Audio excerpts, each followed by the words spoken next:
Roger Ailes, dead at age 77.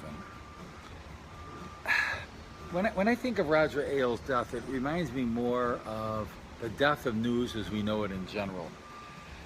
I was brought up with the basic who, what, where, when, why news type of formats, where there's basically three elements of news. Proximity, meaning locality. If you're in Chicago, where I was brought up, if it happened in Chicago, it's news. The second pillar of journalism for the last 100 years was prominence. If it's about the local dog catcher catching 3 dogs this week on some suburban or rural city street corner, that's not big news unless it's just local news there for a local newsletter or something. The third one would be significance. So you got locality, timeliness, and significance. We talk about significance, that would be like if it's Donald Trump versus somebody you've never known before.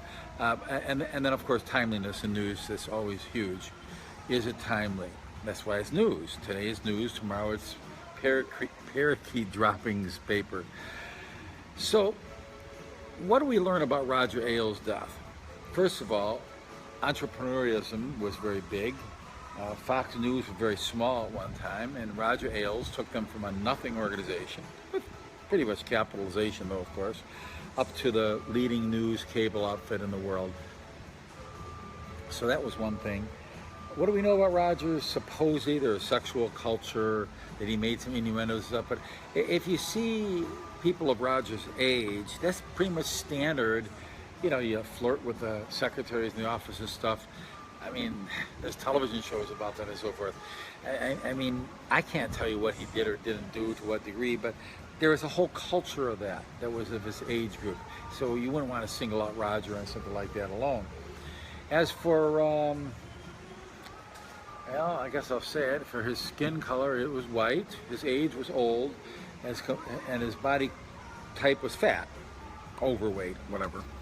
So you have an overweight, old, white guy that built a network and was disposable for people who had the attributes of being female, young, pretty, and his remarkable talent at not showing their underwear when they do news broadcasting. They got these short skirts, they cross their legs, it's very strategically in awkward positions. If you were in a regular place outside of a newsroom, certainly you'd have a security breach or a leak or whatever, but in the newsroom they're trained not to show the stuff, just to flaunt it, which I think is pretty disgusting, because we're supposed to be there to hear the news, not look at a bunch of softcore porn.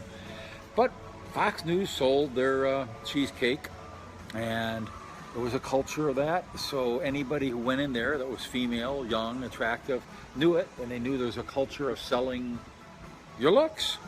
You know, let's face it, that's what they did.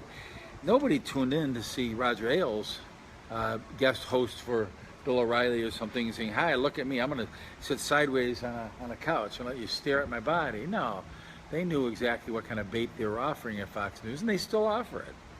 Blonde, young, pretty, pretty intelligent, some of the broadcasters there, at least smart enough to read a teleprompter or to be pre-briefed on 6 sample questions for each guest given in advance. But Roger Ailes dying, I think really we have to look more of the dying of the news reporting as we know it in general.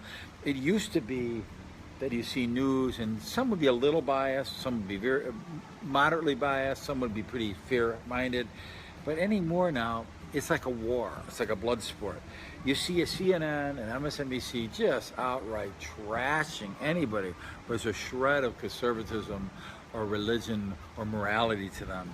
It's just like hateful, venomous. And I mean, the Washington Post, New York Times, I mean, it's just horrifying how bad they've gotten. And of course, major 3 cable networks as well. I mean, television networks, and then the cable networks, MSNBC, CNN, sort of horrendous stuff. I don't know what the historians will be reporting in the future. When I went to school, we studied yellow journalism and how bad I suppose it was. That was a stroll in the park compared to what they're blatantly doing right now. There is no pretense of honest news anymore. It's just war.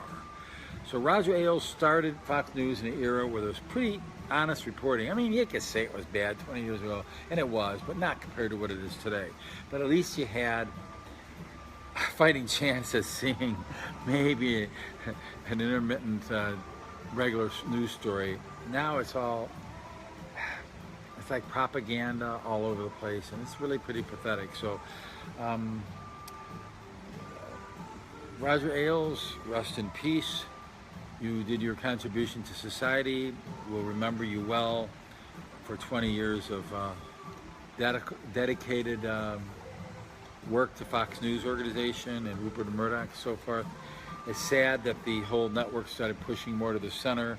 I had high hopes for it at the beginning when I saw it pretty conservative. It would continually drift to the right, but instead it drifted to the center. There's definitely a place for One American News or Newsmax or one of the other news networks that are up and coming to take over the spot that Fox News used to have when they used to be conservative instead of now nominally right of center. But then again, maybe that's where it should be. Fox News, where they are today, maybe they are the one closest large news organization on television that actually is neutral, reporting regular news. But I think there is a place for conservative news now, which I hope comes forth in a big way, to counteract the likes of CNN and MSNBC that are absolutely disgusting as quote-unquote objective news sources. So there you have just one man's opinion. Click delete if you don't like it, move on, whatever. But I had it on my chest. Had to get it off my chest. Thank you for your time.